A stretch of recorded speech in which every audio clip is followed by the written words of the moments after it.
পুনৰ বিধায়ক হোৱাৰ মন মেলিছে প্ৰাক্তন আমচু নেতা আব্দুল আজিজ। ৰূপৈহাট বিধানসভা সমষ্টিৰ প্ৰাক্তন বিধায়ক আব্দুল আজিজে এতিয়াৰ পৰা আৰম্ভ কৰিছে কুচকাৱাজ।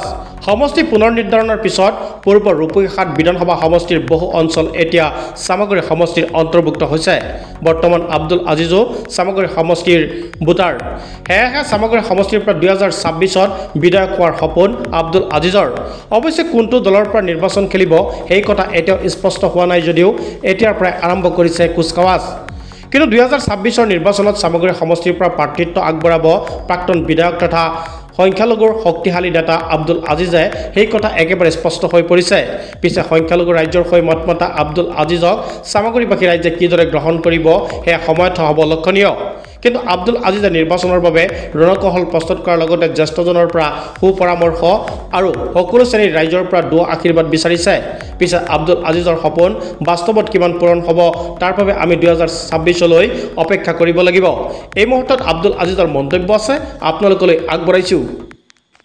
মই মানে চামগুৰি সমষ্টিত আগৰ চামগুৰি সমষ্টিটো নাই, এতিয়া নতুনকৈ যে আহিছে, মই সেইকাৰণে আজি বকত গাঁও জিলা পৰিষদৰ বৰবিটি আজি গাঁও পঞ্চায়তটোত অলপ ঘূৰা-ঘূৰি কৰি আহি চিংমাৰী জিলা পৰিষদত সোমাইছোঁ। চিংমাৰী জিলা পৰিষদ পশ্চিম চিংমাৰী মছজিদত মাগৰিবৰ নামাজ পঢ়ি এতিয়া চিংমাৰীলৈ আহিলোঁ। আপুনি মোক লগ পালে, গতিকে মই 4খন জেপিচিত ঘূৰা-ঘূৰি কৰাৰ পিছত মানে এটা চূড়ান্ত সিদ্ধান্ত ল'ম, ক'ৰ পৰা খেলিম, কি কৰিম। কিন্তু খেলাটো মোটামুটি অহা 26ত চামগুৰি সমষ্টিত মই প্ৰতিদ্বন্দ্বিতা আগবঢ়াম, এইটো ফাইনেল কথা। চাওক, মই য'তে গৈ আছোঁ মোটামুটি ৰাইজৰ এটা সঁহাৰি পাই আছোঁ। এতিয়াতো মই কোনো দলৰ হৈ কেম্পেইন কৰা নাই, মই ব্যক্তিগতভাৱে মানুহৰ পৰা এটা দুৱা বিচাৰি আছোঁ আৰু মানুহখিনিৰ লগত অলপ যোগাযোগ কৰি আছোঁ। বিশেষকৈ আপোনাৰ চিংমাৰী জিলা পৰিষদ, আপোনাৰ বকতগাঁও জিলা পৰিষদ, এনে ঘৰাজান জিলা পৰিষদটোতো পুৰণা ৰূপৈহাট সমষ্টিৰ বেছিভাগ গাঁও পঞ্চায়ত, এইটোতো মই মোক চিনি পায়। যেনেকৈ বাজিয়াগাঁও জিলা পৰিষদৰ বৰঘাট গাঁও পঞ্চায়ত, গেৰিকি গাঁও পঞ্চায়ত, জৌমাৰী গাঁও পঞ্চায়ত, এইবিলাকতো পুৰণা ৰূপৈহাট সমষ্টি। যিসকল ধৰক ফেচবুক, টিভি, টেলিভিশ্যনৰ লগত যোগাযোগ আছে, এখেতসকলে নতুন জেনেৰেশ্যনক চিনি পায়।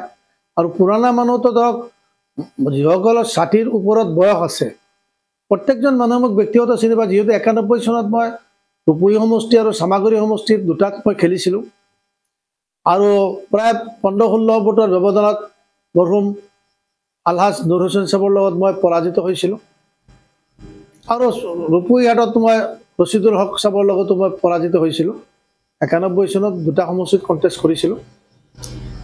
গতিকে অহাবাৰতো আৰু দুটা সমষ্টিত মই কণ্টেষ্ট নকৰোঁ। বহুত মানুহে নাজানে মোৰ হাতীপুখুৰী গাঁও পঞ্চায়ত ৰূপৈহাট সমষ্টিৰ পৰা যে আপোনাৰ নতুন চামগুৰি সমষ্টিত পৰিছে, এই কথাটো চামগুৰি সমষ্টিত বহুত মানুহে নাজানে। মই বকতগাঁও জিলা পৰিষদতো গৈ গম পালোঁ এই কথাটো। চিংমাৰী জিলা পৰিষদৰ বহুত জেগাত ইণ্টেৰিয়ৰ প্লেচবিলাকত মই গৈ আছোঁ, মই ভিতৰুৱা অঞ্চলবিলাকতহে গৈ আছোঁ বেছিভাগ, কাৰণ বহুত মানুহে নাজানে। আজিও মোক পশ্চিম চিংমাৰীত মোক সুধিছে, মাগৰিবৰ নামাজ পঢ়ি যেতিয়া এটা দোকানত বহিছোঁ, যে আপুনি চামগুৰি সমষ্টিত নে ৰূপৈহাট সমষ্টিত? গতিকে মই কৈছোঁ যে না, মইতো এতিয়া ৰূপৈহাট সমষ্টিত মই চামগুৰি সমষ্টিত আছোঁ। গতিকে এই কথাটো মই সাধাৰণ মানুহক জনাব, যিসকল মানে মেজৰিটি ভোটাৰ, বহুতেই নাজানে মই যে চামগুৰি সমষ্টিত পঢ়িছোঁ। মোৰ গাঁও পঞ্চায়তখন হাতীপুখুৰী যে চামগুৰিত পৰিছে, মই এতিয়া গম পাই আছোঁ আজি। এতিয়া মানে আপোনাৰ এহঁতৰ মই নিশ্চিত যে আপুনি 26ত যদি আপোনাক আল্লাহ বা ভগৱানে জীয়াই ৰাখে, আপুনি নিৰ্বাচন খেলিব। 100% যদি আল্লাহ মোক জীয়াই ৰাখে, ইনশাআল্লাহ আল্লাহ যদি মোক সহায় কৰে, শাৰীৰিকভাৱে, মানসিকভাৱে, নৈতিকভাৱে, চবভাৱে যদি সুস্থ থাকোঁ, সুস্থতাওতো এটা নিয়ামত। যদি আল্লাহ মোক সুস্থ ৰাখে শাৰীৰিকভাৱে, মানসিকভাৱে, তেনেহ'লে ইনশাআল্লাহ মই অহা 26ত চামগুৰিত এজন প্ৰাৰ্থী। ঠিক আছে।